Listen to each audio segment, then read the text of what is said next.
Passons maintenant à l'étude de la scène, à l'étude du discours du prologue, à l'étude de ce monologue, bien sûr adressé aux spectateurs.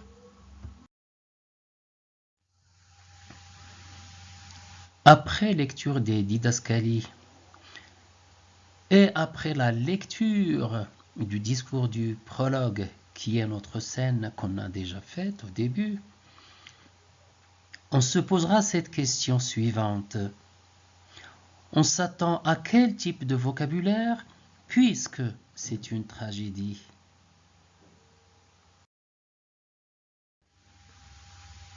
Bien sûr, on s'attend à un vocabulaire littéraire et recherché, ce qui n'est pas le cas dans cette scène.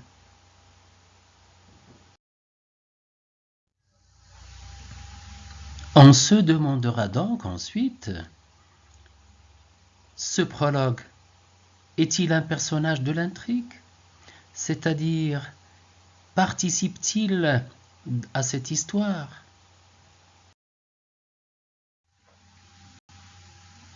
Bien sûr que non. Ce n'est pas un personnage qui va participer aux événements de l'intrigue et de cette histoire d'Antigone.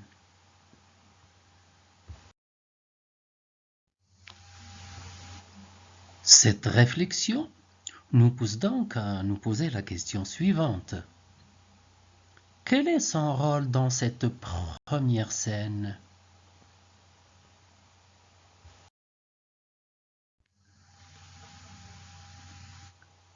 Évidemment, le rôle du prologue dans cette scène, c'est de juste présenter les personnages présents sur scène, ainsi que ceux qui sont juste mentionnés et qui participent à l'intrigue de l'histoire.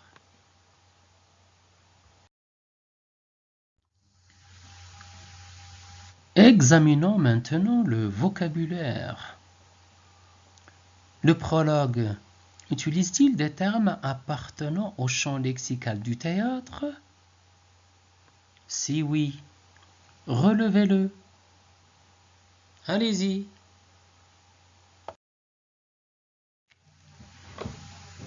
Bien sûr que oui. Le prologue utilise des expressions, des mots en relation avec le domaine du théâtre. Regardez cette première ligne. Voilà, ces personnages vont vous jouer l'histoire d'Antigone, bien sûr. Regardez le deuxième paragraphe, troisième ligne. Et Antigone, et il va falloir qu'elle joue, verbe jouer, son rôle jusqu'au bout. Et regardez l'expression « ce rideau s'est levé ».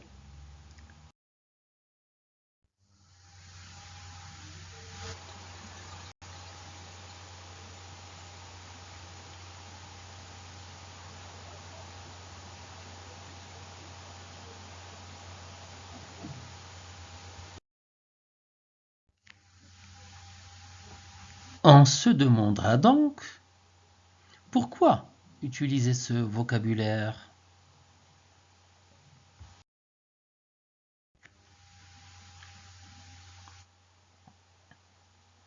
Tout simplement pour montrer que c'est purement une pièce de théâtre à jouer, et non une histoire simple, terre à terre à suivre.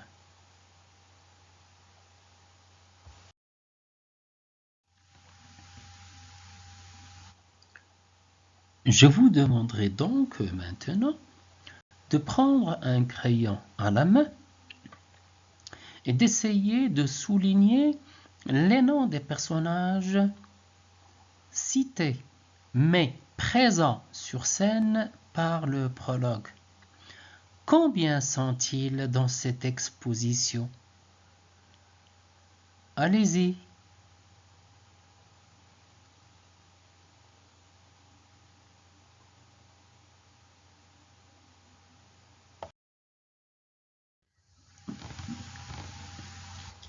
Le prologue dans cette scène nous montre qu'il existe 11 personnages présents sur scène.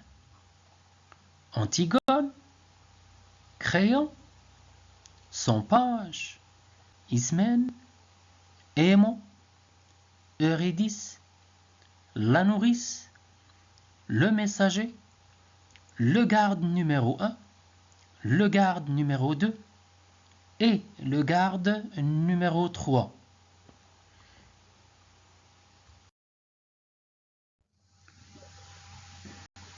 Maintenant, on va s'amuser un petit peu à relever les informations relatives à chacun d'eux. Voulez-vous jouer un petit peu? Allons-y.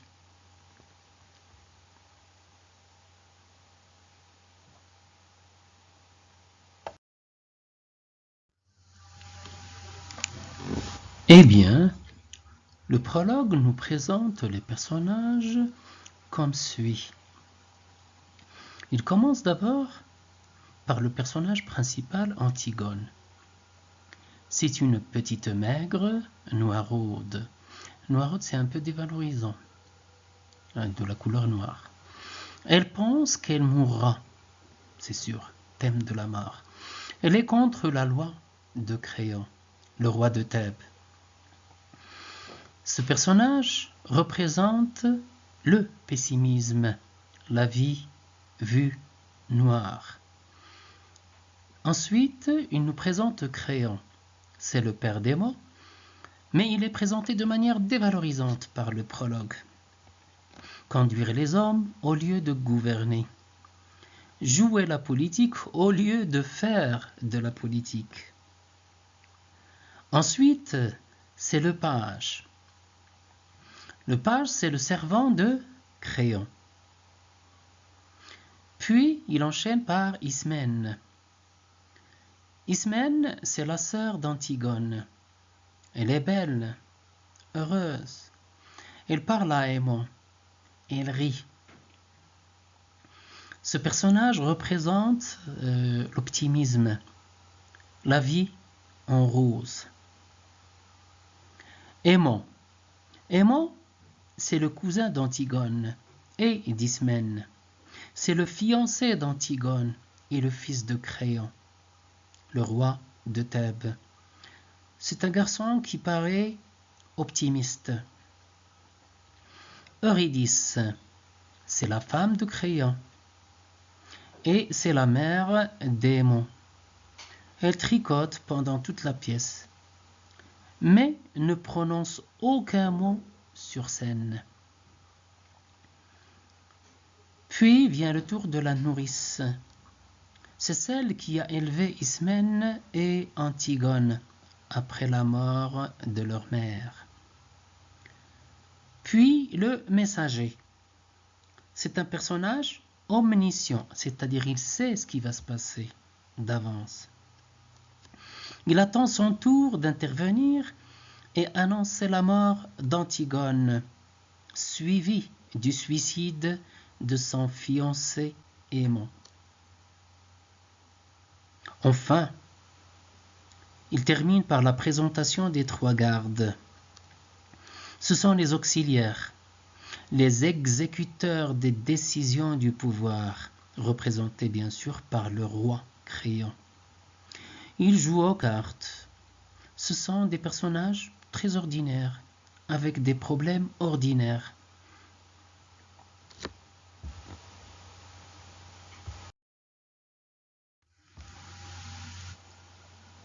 Pourquoi ne pas s'amuser maintenant, avec notre crayon à la main, à souligner les noms des personnages qui sont juste évoqués, mais pas présents physiquement sur scène?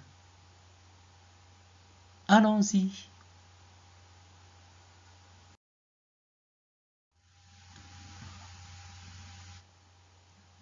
Eh bien, si vous avez bien lu la scène, ils sont au nombre de 3 personnages. Il s'agit d'Œdipe, le père d'Antigone et d'Ismène, et Théocle et Polynice, Ces deux-là, ce sont les deux frères d'Antigone et d'Ismène, et qui se sont entretués pour le trône de leur père.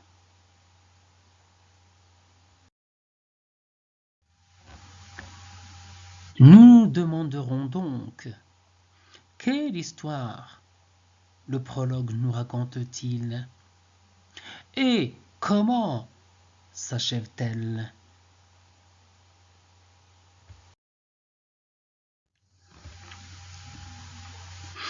Évidemment, il nous raconte l'histoire que nous avons vue sur le mythe d'Œdipe, avec son dénouement et sa situation finale tragique. Ses fils et ses filles sont en même temps ses frères et ses sœurs. Sa femme, c'est sa mère. Ses fils s'entretuent pour le trône. Antigone mourra pour avoir essayé d'enterrer son frère Polynice. Émon, fiancé d'Antigone et son cousin, se suicidera après la mort de sa fiancée, Antigone. Eurydice, mère d'Émon, se suicidera après la mort de son fils. Ces conséquences, on les a déjà vues lorsqu'on a étudié le mythe d'Œdipe.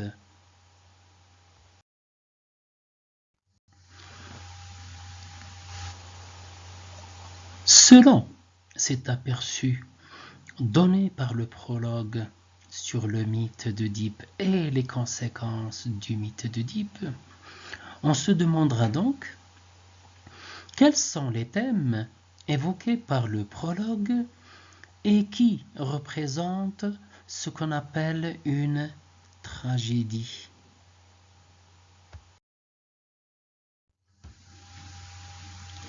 Eh bien, le prologue, par son discours, évoque les thèmes suivants. Premièrement, le thème de la mort.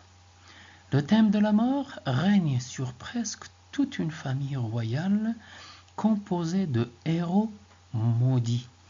Maudits bien sûr par les dieux dans la culture gréco-romaine. Deuxième thème, c'est celui de la fatalité, c'est-à-dire le destin tragique tracé à l'avance par la volonté des dieux, toujours dans la culture gréco-romaine. C'est le destin tragique, c'est-à-dire qui finit par la mort, et une mort qui est désagréable. Ces deux thèmes-là, c'est ce qui caractérise ce qu'on appelle une tragédie. Et bien sûr, les personnages, ce sont des personnages de la famille royale.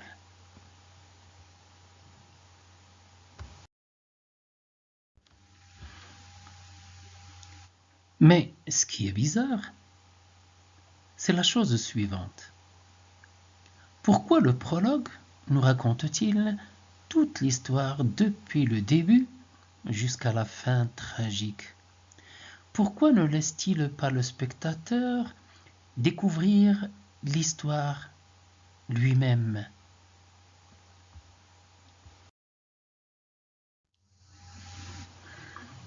Eh bien, si on y pense un petit peu logiquement, c'est tout simplement pour nous accrocher par un bon survol des événements dans un synopsis à suspense.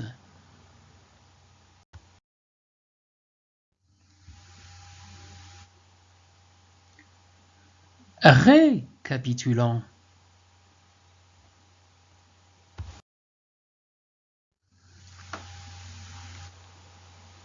Observez bien ce tableau. Les personnages, ce sont le prologue, mais aussi tous les autres personnages muets. Les autres personnages ne parlent pas. Le statut du prologue. Le prologue, c'est un personnage extérieur à l'intrigue. Il est hors liste, normalement. Son comportement, qu'est-ce qu'il fait dans cette scène? Il présente et commente le destin tragique des personnages. C'est le thème de la fatalité. Il rappelle l'histoire. La forme de ses paroles, c'est un monologue. C'est comme s'il parle à lui-même, mais à haute voix. Il veut faire écouter les spectateurs ce qu'il dit.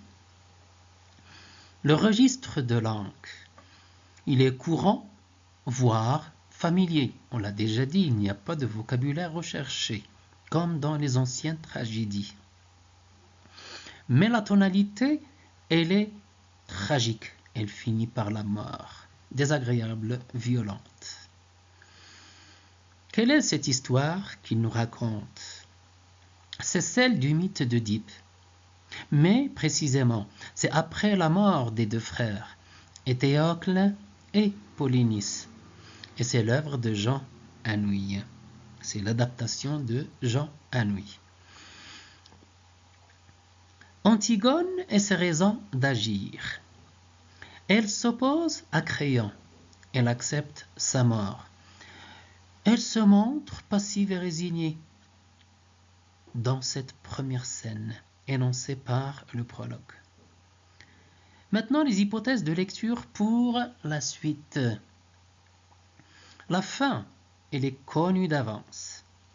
La question n'est pas « va-t-elle mourir ?» c'est-à-dire Antigone, mais « pourquoi doit-elle mourir ?»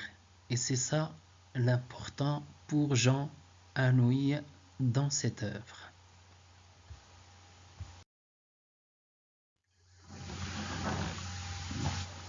Maintenant, je vais vous poser une question personnelle, une question très importante, qui a relation avec ce qui est tragique. Un événement très dangereux en ce mois de mars 2020, mais qui est en relation avec votre opinion. Allons-y.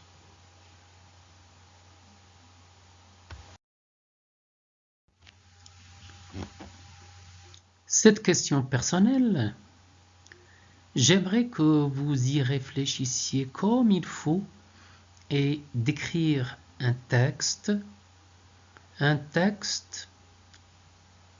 essai sur une question personnelle qu'on pourra faire en production écrite. Alors, la question c'est la suivante. Quelle serait ta réaction si tu connaissais d'avance que ton destin est de mourir tué par le coronavirus 19? Essaieras-tu de changer ce destin ou l'accepter tel qu'il est? Dis pourquoi.